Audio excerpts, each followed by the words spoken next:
Good morning, Monroe. Today is Thursday, May 28th, and we are celebrating one birthday today. So happy birthday to Alexis in second grade.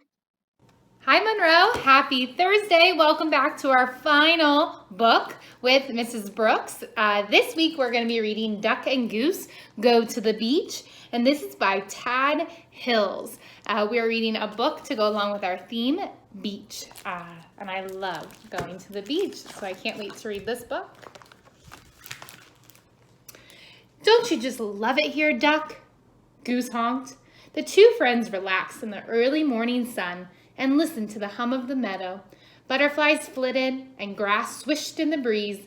Yes, I do, Duck agreed. Let's never leave, said Goose. Suddenly, Duck jumped up. You just gave me the greatest idea, Goose, he quacked. Let's leave. Let's go away. A what? Goose honked. Away? Let's take a trip. Goose gulped. A trip? A trip sounds far away. I like close. We could go on an adventure, Duck said. An adventure? That sounds scary, Goose honked. Come on, Goose. A hike might be fun, Duck quacked. A hike? Said Goose. That sounds like a fine way to twist your ankle. Duck sighed. He gazed across the meadow toward a distant hill and began walking. Goose followed. I will walk, but I will not hike, he grumbled. Why would anyone want to leave this meadow? Goose wondered aloud. It has everything right here, like this stump, like this hollow log, the gurgling stream, our ball, of course, the lily pond, and don't forget the shady thicket. Duck and Goose floated along a stream they never floated along before. They walked by a pile of stones they never walked by before, and past the biggest tree they'd ever seen. They walked across fields and up and down hills. By the time Goose reached the top of the highest hill, Duck was already gazing off into the distance. What's that? He quacked. Maybe you're making a prediction on what it is based on the title and the cover of the book. Could it be the beach? Goose honked. Duck's tail twitched with excitement. I'm pretty sure I love the beach. You've been to the beach? Asked Goose. No, not yet, said Duck, and he took off down the hill. Follow me, Goose. We're going to the beach.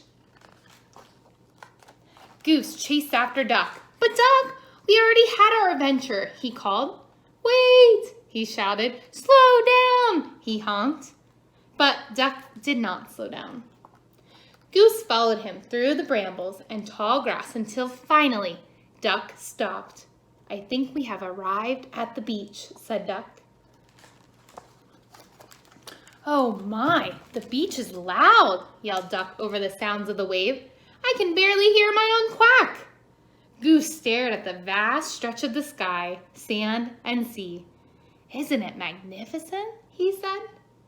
Oh dear, the beach has so much water, quacked Duck. I feel tiny. Have you ever seen so much sand? Honked Goose. It's getting in my feathers, and it's too hot on my feet, said Duck. Let's go. Go swimming? Good idea, Duck, said Goose, and he raced to the water's edge. No! Goose, wait for me! Duck dipped his hot feet in the water. Goose, you know these waves are very... Uh-oh. These waves are very fun? Is that what you were going to say, Duck? Honked Goose. No, not exactly. The two friends strolled along the beach. They met the locals. Some were friendly. Others were not. Little sand crab. Some were shy. Others were not. Goose thought Duck might enjoy searching for sea creatures under the rocks and seaweed. He did not. Be careful, Goose. You don't know what's in there, Duck quacked. They built a drip castle. And they listened to the gentle roar of the ocean from deep within a seashell. It made Duck homesick. "It sounds just like our gurgling stream," he quacked.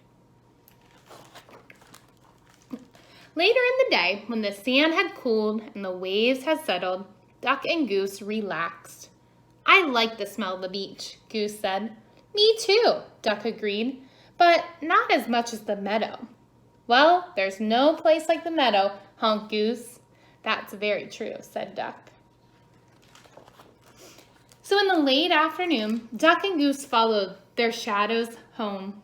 They talked about their exciting day and about the friends they met.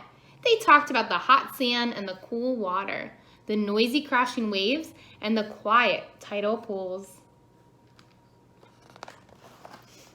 Back in the meadow at last, they watched the sun set. Birds sang and the grass swished in the breeze.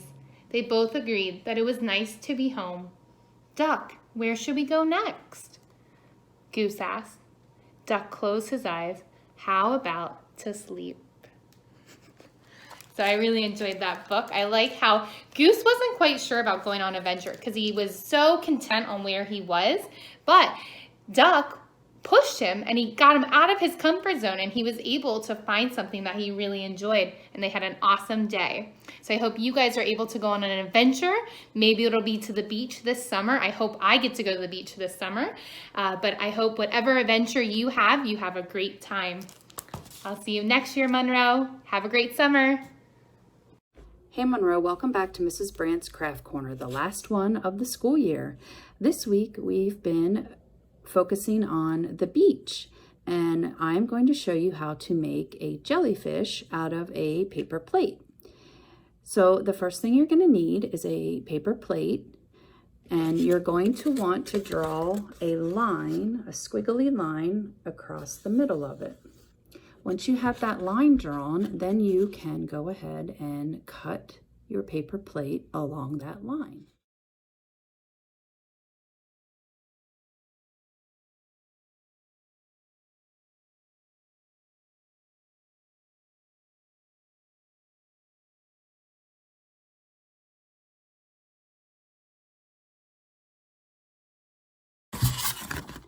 Now you have your jellyfish body, and you can get paint and or markers and decorate your jellyfish in all different colors. Go ahead and paint that.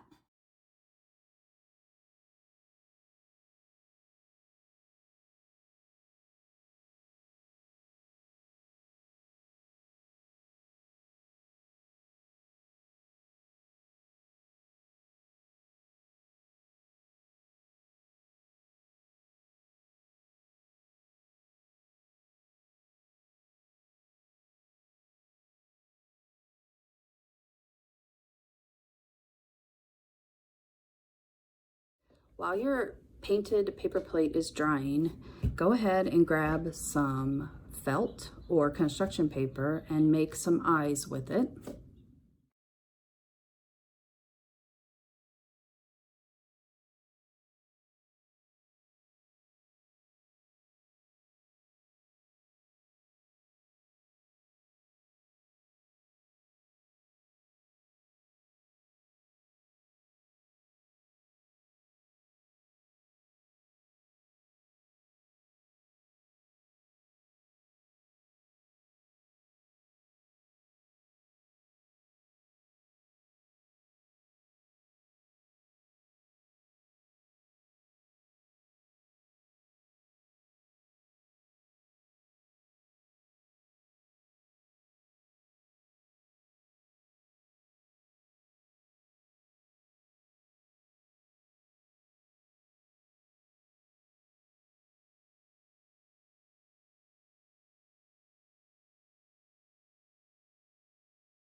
Once you have your eyes made, you're going to attach them to your jellyfish with some glue.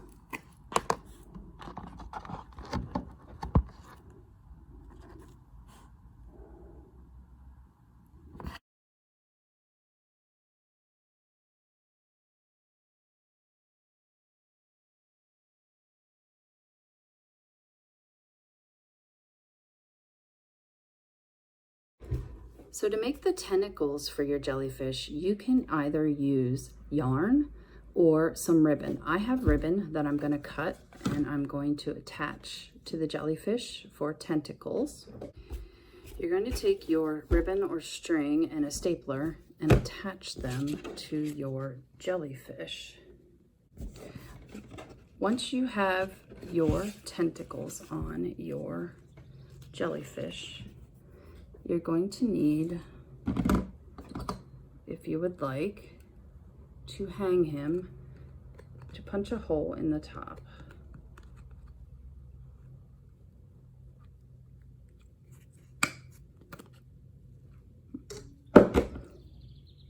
And put some string or ribbon or yarn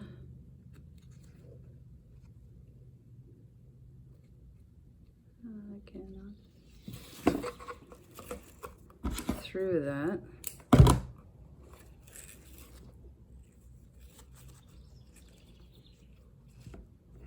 Tie a knot.